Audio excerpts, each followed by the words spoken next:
Did you then really think that we created you in vain, and that he should be never brought back unto us again?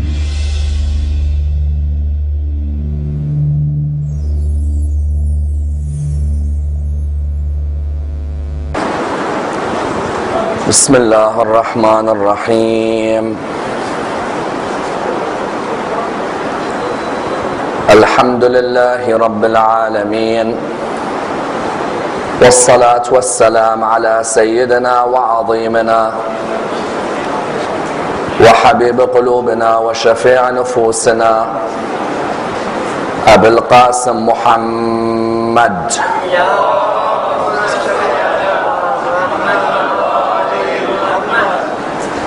وعلى أهل بيته الطيبين الطاهرين وأصحابه الغر الميامين. الحمد لله الذي جعلنا من المتمسكين بولاية سيدي ومولاي علي بن أبي طالب. اللهم صل على محمد.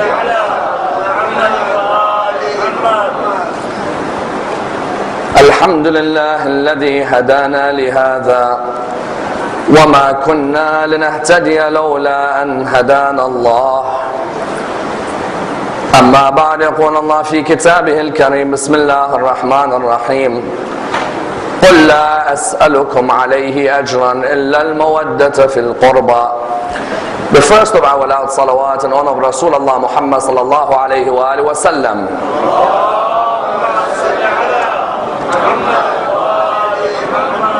The second in honor of Amir al-Mu'mineen Ali ibn Abi Talib.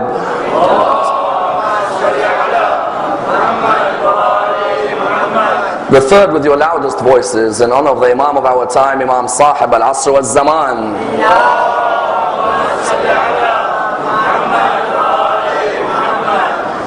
There is a request for the brothers at the back to please come as close to the front as possible to make room for the brothers coming in. Sallu ala Muhammad wa ali Muhammad.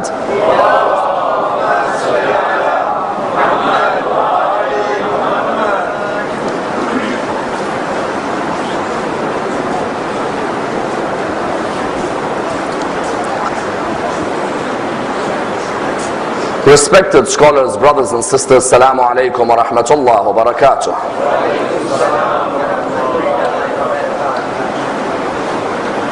For the next 15 nights, we will be examining the biographies of the members of the household of the Prophet Muhammad sallallahu alayhi wa alihi wa sallam.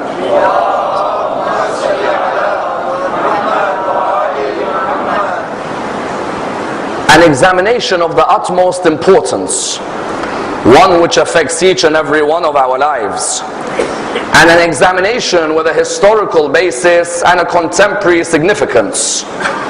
In Imami theological circles, the members of the household of the Holy Prophet are referred to as the 14 Infallibles, namely the Prophet himself, his daughter Fatima, his son-in-law Ali, then his grandsons Hassan and Hussein, and the 9 descendants from Hussein, namely Ali ibn al-Hussein, Muhammad ibn Ali, Ja'far ibn Muhammad, Musa ibn Ja'far, Ali ibn Musa, Muhammad ibn Ali, Ali ibn Muhammad, Al-Hasan ibn Ali, and the Messiah known as Al-Mahdi, Ajjalallah Farajahu al-Sharif.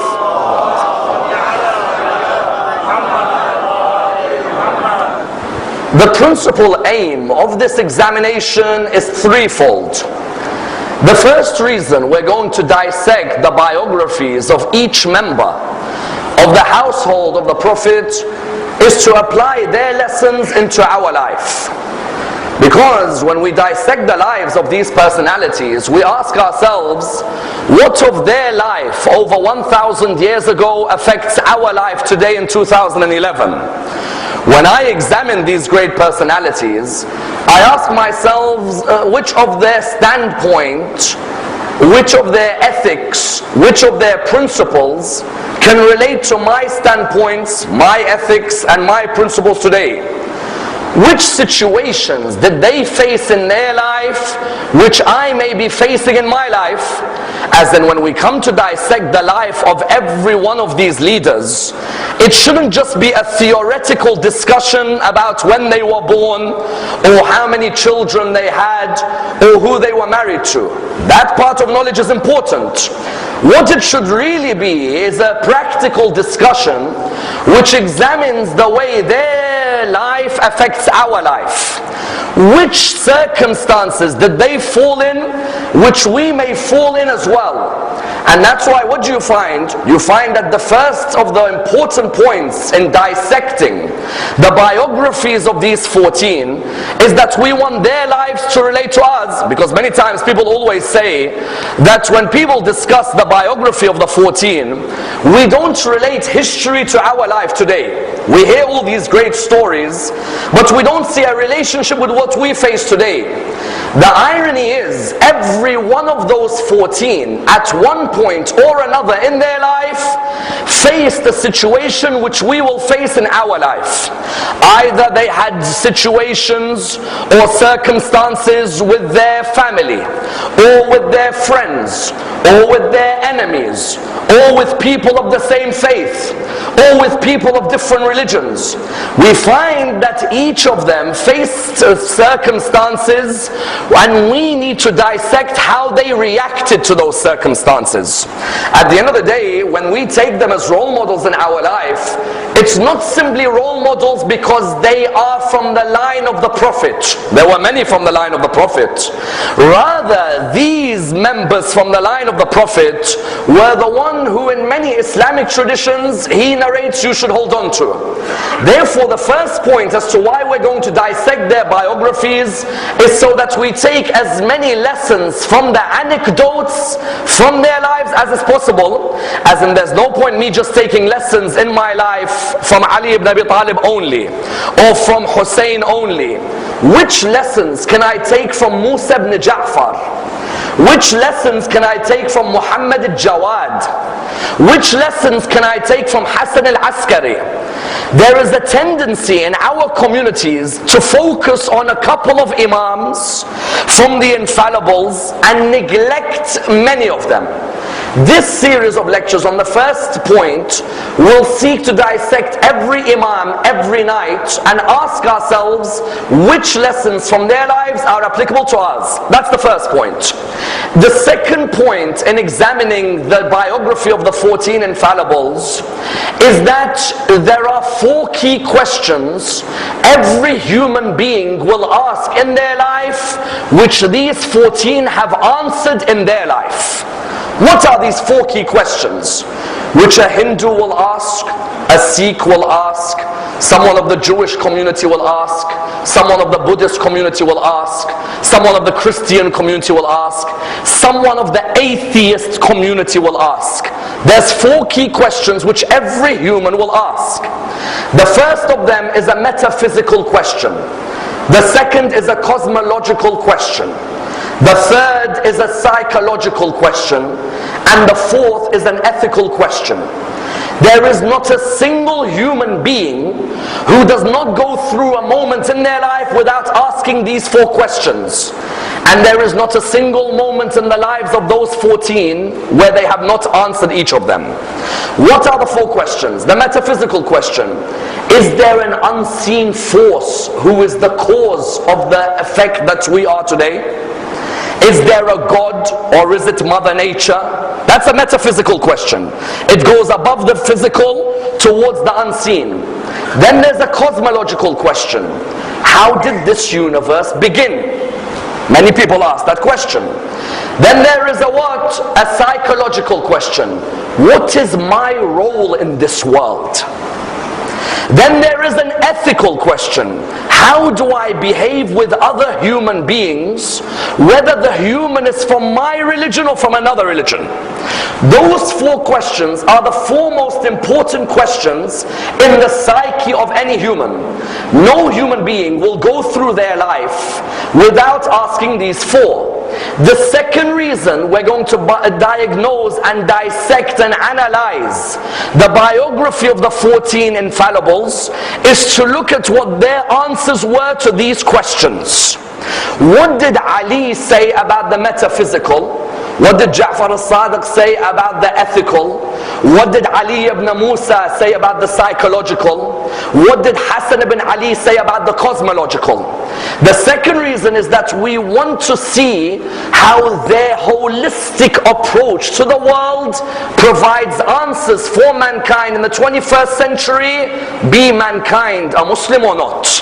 The third reason we're going to dissect the life of the 14 infallibles in this series is because we as Muslims have committed injustice to these 14. How?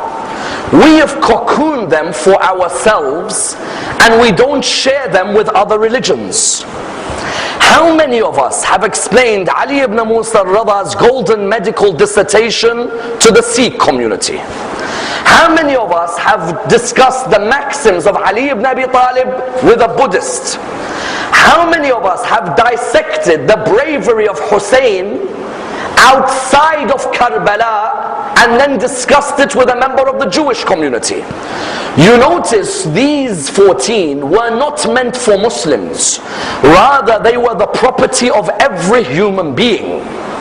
We made them the property of Islam only, and we committed an injustice. As in, how many of us can sincerely say that we've discussed our imams with our non-Muslim brethren? Some will say, okay, I discussed Imam al-Hussein one day with one of my non-Muslim friends. I asked him, how about Ja'far al-Sadiq? Did you discuss him? Or did you discuss Muhammad al-Jawad's knowledge with your non-Muslim friends?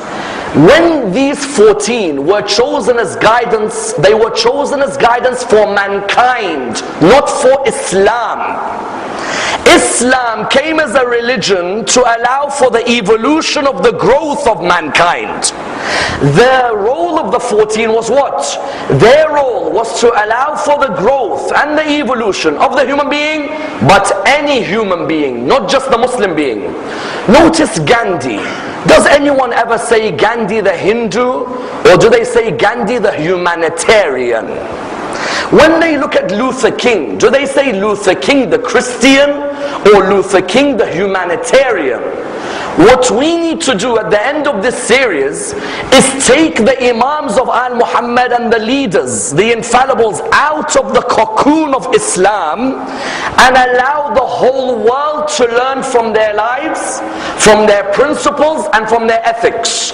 Generosity, is it an Islamic principle or a human principle? Patience, is it an Islamic principle or a human principle? Forbearance, is it an Islamic principle or a human principle? All of the traits from these Imams are human principles. Any human being can relate to a patient human being. You don't need to belong to Islam to say patience is a virtue. The third reason we'll dissect their biographies is to allow them to be seen as human role models. That's why tonight, as an introductory lecture, tonight I'd like to focus on one area before I begin tomorrow with the Holy Prophet's biography.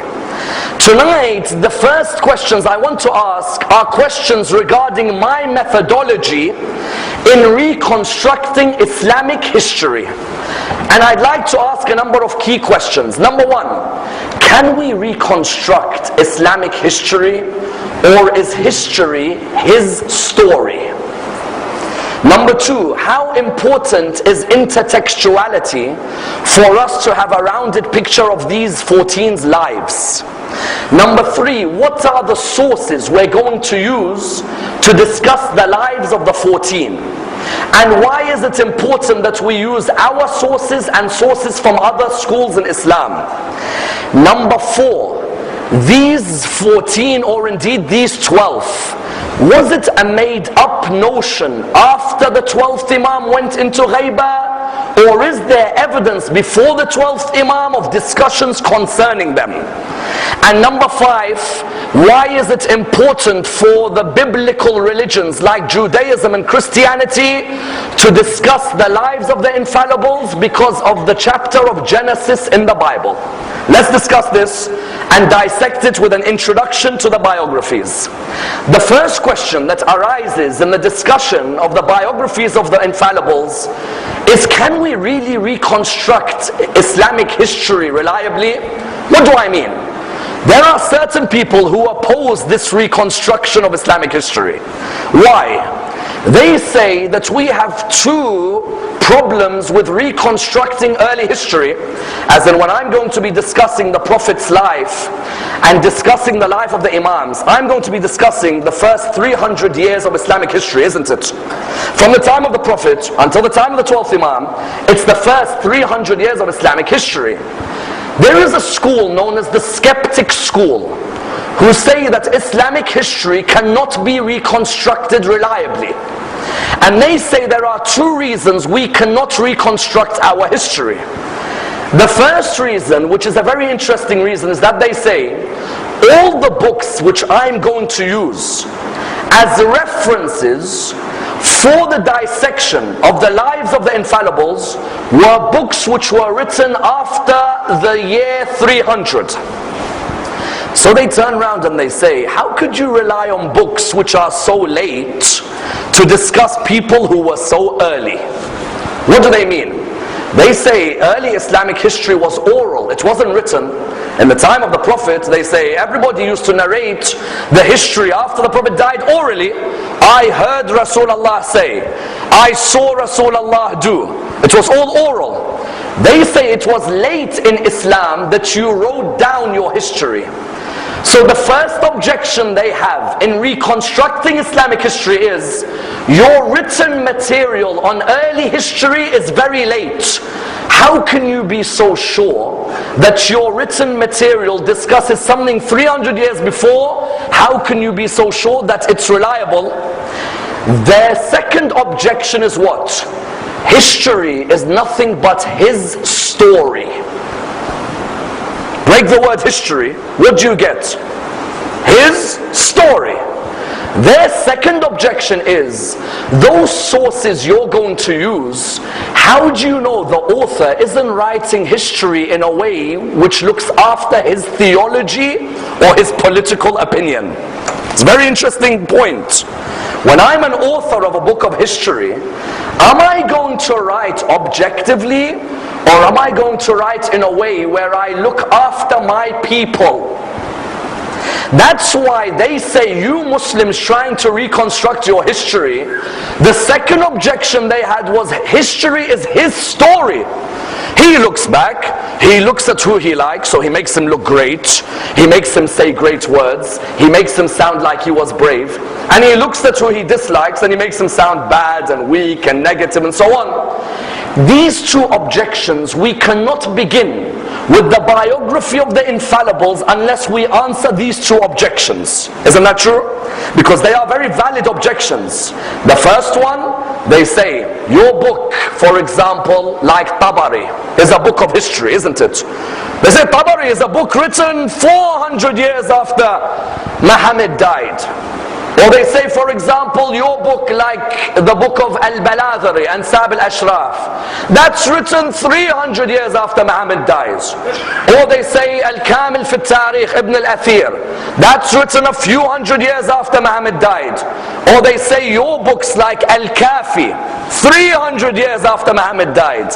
Or Man La Yahdaru al-Faqih. They begin to name you all these books, and when you actually look at when they're written, you're like, hold on a minute, how comes all the books we use are written so late?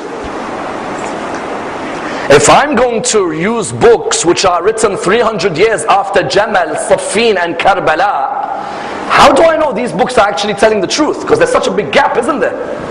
Say for example, Karbala was in the 61st year after Hijrah, and a book like Tabari is writing, let's say 250 years after Karbala. How do I know that he's reconstructing it exactly the way it should be? Because they're saying all your material was oral, people would hear each other, but no one was writing until late. How do we reply to both these objections? I need you to understand the reply to both. Because the moment you can reply to both, you can reconstruct Islamic history. The first reply to the group who say your books are late, we reply, number one, does a solid core of history exist from these books even though they're late? There is a concept called the solid core. What does the solid core mean? Fred Donner and Montgomery Watt said, even though you may have many books which are late, a solid core exists which allows you to paint a picture of early history. Saqifa, is it narrated in all the books? Yes. There's a solid core about Saqifa. Jamal, is it narrated? There's a solid core. Safin, do all of them talk about Safin? Yes. Nahrawan, do they talk about Nahrawan? Yes. Karbala, do they say Karbala happened? Yes. I'm not going to talk about what motivated the author. I'm focusing that do I have a solid core to work with? Because when I want to dissect the Imam number 1 until Imam number 12, I need to make sure that the solid core that I have, whether it's my school or another school in Islam, the solid core exists. Jamal happened, Safin, Nahrawan, Karbala, Mukhtar, Abdullah ibn Zubair, Abbasids, Umayyads, Harun Rashid, Ma'mun. That solid core number 1 clearly exists. Then number 2, even if you write a book later, what's there to stop you finding a chain which goes back all the way to Rasulullah? Isn't there? If I write a book 300 years after Rasulullah, I meet someone who is older than me. I said to him, excuse me, did you ever hear anything about Rasulullah? He says, yes, I heard him say, and he heard from him, and he heard from him, and he heard from Rasulullah, isn't it? What is that called? It's an isnad, it's a chain. When they came and said your books are late, we replied by saying, hold on, but our authors show us the chain, and the chain goes all the way back to early works. Abdul Razak As-San'ani has a book called Al-Musannaf. It's one of the earliest books of fiqh. As-San'ani, what does he do? When he takes a hadith on fiqh, he gives you the chain. Do you know why? Because he knew there'd be a day in 2011 when someone says, your book of fiqh is late. How do you know Muhammad actually gave that theory of fiqh? San'ani, what did he do? He said, okay, let me tell you how I got this hadith. I got it from Ibn Juraj, who got it from Ata, who got it from Umar ibn al-Khattab, who got it from Rasulullah. What is he given? He's given me a chain. Or in another hadith he says, this is from Ibn Ishaq, who got it from Az-Zuhri, who got it from Ibn Zubair, who got it from Zubair, from Rasulullah. Just because a book is written late does not mean you don't have a chain that goes back all that way. That's number 2. Number 3, even if my early history was oral, just because there is a lot of oral transmission, does that mean there was no one writing at home? When you tell me early Islamic history was mainly oral, I reply by saying, okay, most people were narrating orally. Does that mean no one was writing anything at home? On the contrary, even you find there is an article by Eaton Kohlberg, the famous academic, who says that our 5th Imam was referring to a book called Kitab Ali. Imam al-Baqir, when he was discussing a hadith, was referring to a book called Kitab Ali. That means Ali ibn Abi Talib, even though most of his words were transmitted orally, was also writing a work at home. There was already a work which was being produced. And that's why even Abdullah ibn Zubair, who was alive, how many years after Rasulullah did he live for? He lived for 55, 60 years after Rasulullah. Abdullah ibn Zubair, when you read many of his works, he will always say, which transcript or which sahifa did you get that particular narration? Even further than this, which we can go a step, when they tell me all your books of history are late, I reply to them, what is early to you? This is a vital line. What is early? When you tell me my books are late, give me a date that is early, I'll give you a source. They themselves, the term early is vague for them. They played psychologically by telling us your books are late. I reply by saying to them, what is early? Give me a date. If I give you a book from that date, will you admit I can reconstruct Islamic history clearly? Therefore, the first group, we replied back to them. But the second group were more interesting. The second group said history is his story. How do you know that that writer who you trust, of course he's going to write books praising Ali and hating Muawiyah, because he's from your school. So when he writes history, he's writing his story. He's not going to write history the way it should be written. And they gave two brilliant examples. There is two scholars who are famous historians and theologians. One is called Abu Bakr al-Baqillani, and the other is called Ahmad ibn Yahya al-Baladhri. They say that you attack Muawiyah because you say that the books of history say Muawiyah is not a good person. But the people you get your hadiths from, how many times on the minbar have you heard someone saying, it's in Bukhari, it's in Bukhari? Many times you've heard speakers who say, it's in Bukhari. Bukhari says this person is bad. Bukhari was working for the Abbasid government. Do you think an Abbasid is going to write history writing good about Bani Umayyah? It's a point. When you're saying Bukhari has a hadith where he's against Muawiyah, for example, or Yazid. Yes, but Bukhari was working with the Abbasid government. Naturally, his political affiliation may affect the way he writes history. Al-Baqillani was an Ash'arite in his theology. Therefore, when he writes history, isn't he going to write history with an Ash'arite vision? Ahmad ibn Yahya al-Baladhri was the chief judge of Al-Mutawakkil. If he's the chief judge of Al-Mutawakkil and he's an Abbasid, of course he's going to hate Bani Umayyah, because Bani Umayyah, Banu Abbas took over from them. The second school of skeptics, what did they say? They say, you Muslims can't reconstruct your history because your authors write history with the lens of their theology or their politics. They don't write it objectively. How do we reply back to them? We reply back by saying, Al-Baqillani, for example, or Al-Baladhri is an Abbasid. If Al-Baladhri is writing history with the lens of the school that he follows, that means he can't praise any Bani Umayyah, because if he's a Bani Abbasid employee, he's not going to praise anyone from Bani Umayyah. Whereas Al-Baladhri has many narrations where he praises people who are Khulafa of Bani Umayyah. If Al-Baladhri was biased in his history and he wasn't objective, he shouldn't praise Bani Umayyah. He should say, I work for Banu Abbas hate Bani Umayyah, I hate all of Bani Umayyah. No. Read the work of someone like Al-Baladhri and you will find very clearly that he praises, for example, Umar ibn Abdul Aziz. You know, Umar ibn Abdul Aziz is the one who stopped the la'na on Imam Ali in the Friday prayer. And Umar ibn Abdul Aziz is the one who gave Fadak back to the sons of Bibi Fatima. Yes? Umar ibn Abdul Aziz is an Umayyad Khalifa. If Muslim historians are writing their story, then Al-Baladhri shouldn't praise Umar ibn Abdul Aziz, because Umar ibn Abdul Aziz is Bani Umayyah, Baladhri is with Bani Abbas. No. We have many great historians in Islamic history who are objective. When they need to praise their own, they will praise. But when they need to praise the opposition, they will praise as well. Number two, in reply to these people, what makes you think there was a crystallized ideology in many of these people's minds at the time? You know why they say this?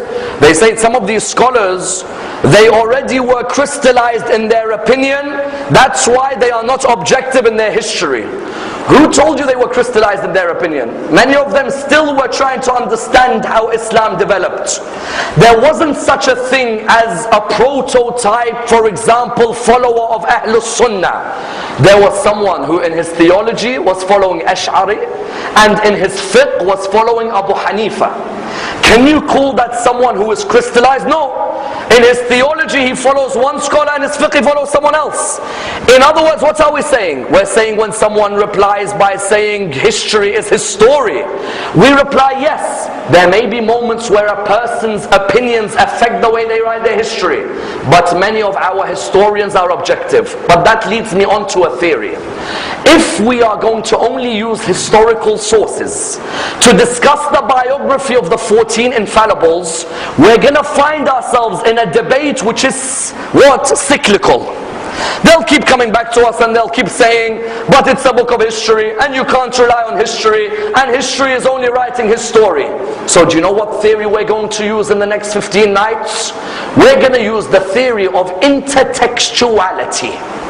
why should I discuss the biography of the Imams only from history? Why don't I use different genres of Islamic literature? Kristeva was the person who began the theory of intertextuality. Do you know what she said? She said, when you want to discuss a particular figure in history or a particular nation, don't discuss them from one genre of literature. Use different genres of literature and discuss them, because you will allow yourself to see different codes of knowledge coming out from different areas of literature. What do I mean? I mean, why should we focus on history? Why don't we also use books of jurisprudence, known as books of fiqh?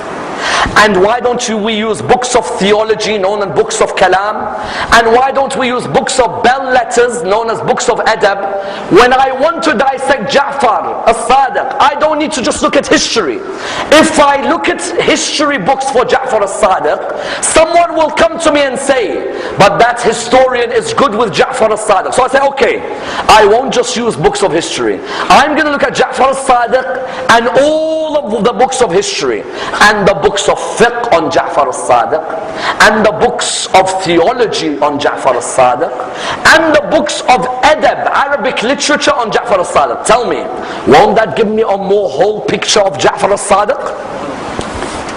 Too many people, when they dissect the Imams, what do? They use only books of history. And then someone comes and says, well, how's this book reliable? Okay, what we're going to use is different genres of literature. Someone's going to turn around and say, why different genres of literature? History will give me a narrative. Fiqh will show me how much they contributed to this religion's legal system. If I take a book of early jurisprudence, I will show how Muhammad al-Baqir is in a different league to anyone around him. If I only took a book of history, I will only look at Muhammad al-Baqir in terms of family, wife, children, wars. If I use a book of fiqh, I can show you Muhammad al-Baqir's legal knowledge of salah and sawm and zakat and hajj and khums and so on. But I'm not going to stop there. Let me look at Muhammad al-Baqir also from theology. Let's look at his sermons on predestination and free will. Let's look at his sermons on the importance of God's mercy to mankind. Let's look at his sermons on theological issue about sin and the different types of sin. Now look, I have Muhammad al-Baqir from history. I have Muhammad al-Baqir from fiqh. I have Muhammad al-Baqir from theology. I don't stop there. I'm also going to look at Muhammad al-Baqir from Arabic literature. Let's look at the eloquence of Amir al-Mu'mineen from Arabic literature as well. The khutbah of Imam Ali, where he doesn't use the letter alif once. Or the khutbah of Imam Ali, where he was asked, can you give a whole khutbah without using a letter of the Arabic alphabet which has a dot? He gave a whole khutbah without any of the letters with dots. If I use a book of history, Ali ibn Abi Talib will be narrow to a historical figure. Let me show Ali from history, Ali from fiqh, Ali from theology, Ali from Arabic literature. Now you will see why they are on a different level to those who surrounded them. So someone asks, so what are the sources you're going to use? These are the sources I'm going to use over the next 15 nights. I'm mentioning them so that you may go and do further reading on these sources and allow for a more grand picture of these 14 infallibles. From history, I'm going to use the works of Baladhari, Tabari, Ibn al-Athir, Yaqubi, Mas'udi. These are going to be my historians. In theology, I'm going to use the works of Shaykh al-Mufid, Sharif al-Murtada, al-Tawhidi, Qadi Abd al-Jabbar, Qadi Nu'man. These are the people for me for theology. In fiqh, I'm going to use the works Al-Fiqh Al-Akbar of Abu Hanifa, Kitab Al-Umm of Imam Al-Shafi'i, Malik's Muwatta, the work of later jurisprudence like Jassas, for example, and even taking snippets from the works of Bukhari and Muslim and Nasa'i and so on. In Arabic literature, we're going to use Jahid and we're going to use Tawhidi. Now we look, we've got 4 genres of literature to examine 14 human beings. 4 genres of literature. Are these the only sources I'm going to use? No, I'm going to add you more sources. We're going to use, for example, Abu al-Faraj al-Asfahani's, for example, we're going to use Maqatil al-Talibiyin, Kitab al-Aghani is going to be used as well. We're going to use the works of later historians and academic specialists like Aqad, Tustari, Lawasani, Amin. Even, for example, the works of someone like Ibn Amda and Ibn Anba. You will use all of these works. And what are we going to do? Not just focus on historical works. Use the theory of intertextuality. Let's see how these texts, when they mix with each other, provide you with the holistic figure that is a member of the household of the Prophet. But then a question arises from the beginning. The question is an interesting one. Name me a hadith. You want to discuss these 14, or you want to discuss these 12. Someone comes and says, name me or give me the reference of one narration which mentions the Prophet talking about these 12, but before your Mahdi went to occultation. Why? Because there's a theory which is being spread now that the idea of the infallibles is an idea which was concocted after the Mahdi. Now they have a point in which area? They have a point that it's not easy to find a narration where the Prophet says, these are the 12 Imams after me by name. Someone will say, Sayyid Ammar, it's in Al-Kafi. Yes, but Al-Kafi is written after the Ghaibah. Someone says it's in Man La Yahdaruhu Al-Faqih. It's after the Ghaibah. Someone says, for example, Wasa'il Al-Shia, after the Ghaibah. Bihar Al-Anwar, after the Ghaibah. Yanabi' Al-Mawadda, after the Ghaibah. The theory is therefore that they say that your idea of 12 Imams after the Prophet, you want to discuss them, you don't even have an early narration about the Prophet mentioning them. All your narrations about them somehow come to us after they've all died. Why shouldn't we suspect that someone came later and formed a theory where he picked out 12 and he said that the Prophet said follow these 12? And I tell you, you can go to many scholars, and if you want to do it, play devil's advocate.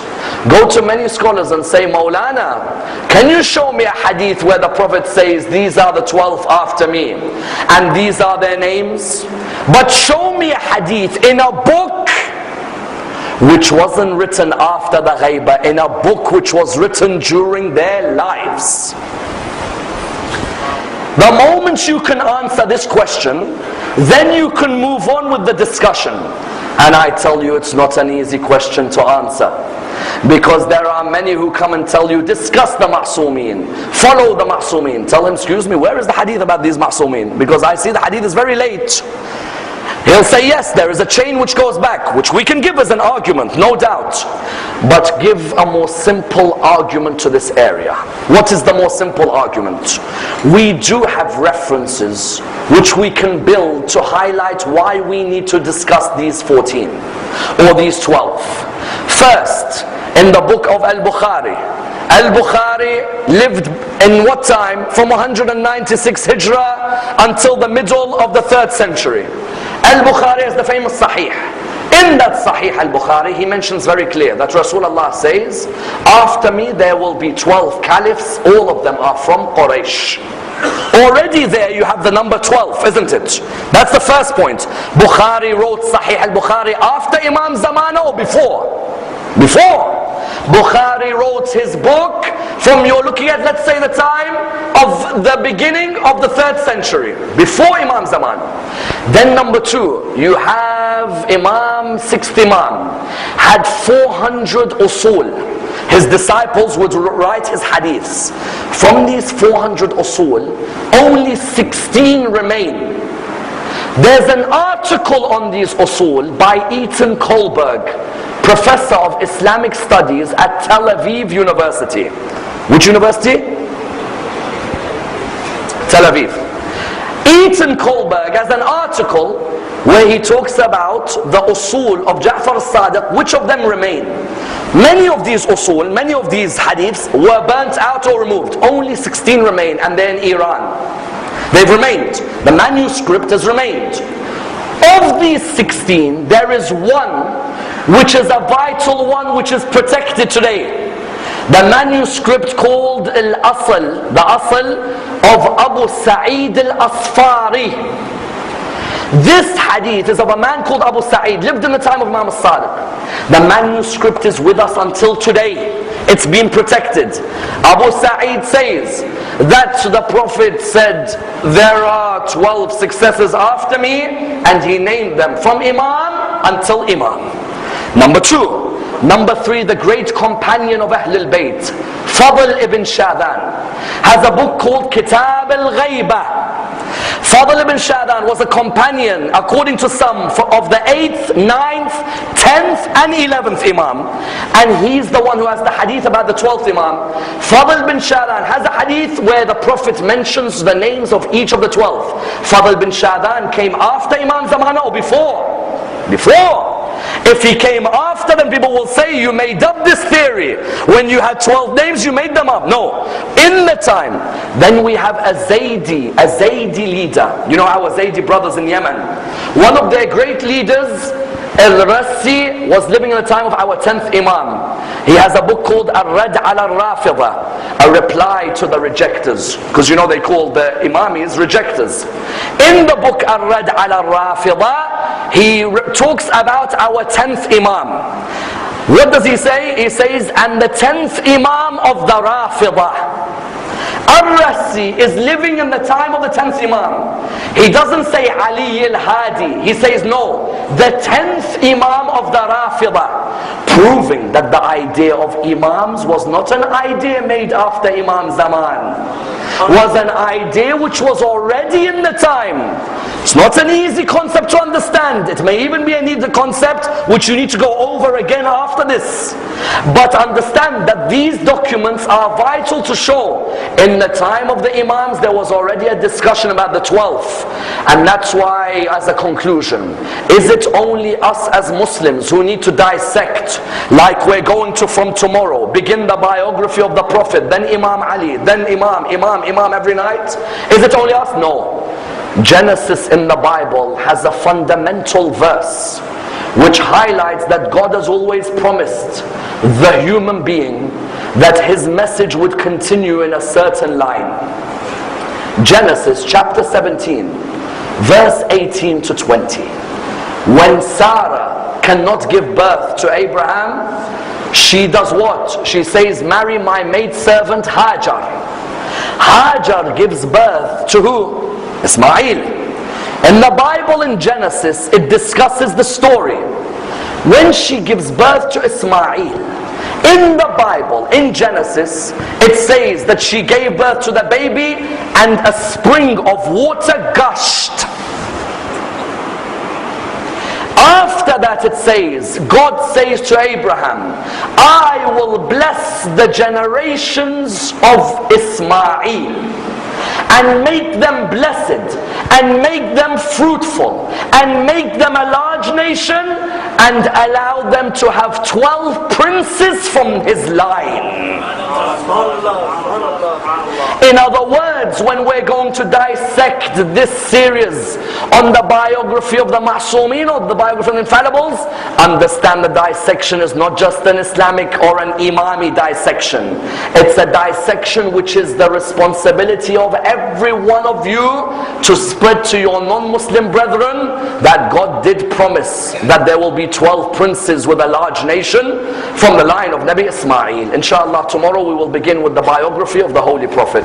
Let's pray to Allah subhanahu wa ta'ala to raise us with Muhammad and Al Muhammad, and allow us to be amongst the companions of Imam Sahib al-Asr wal-Zaman. Raise us with the Imam of our time and allow us to receive his intercession in this world and the hereafter. We pray to Allah subhanahu wa ta'ala with the Surah Al-Fatiha, but before it the loudest of your salawat.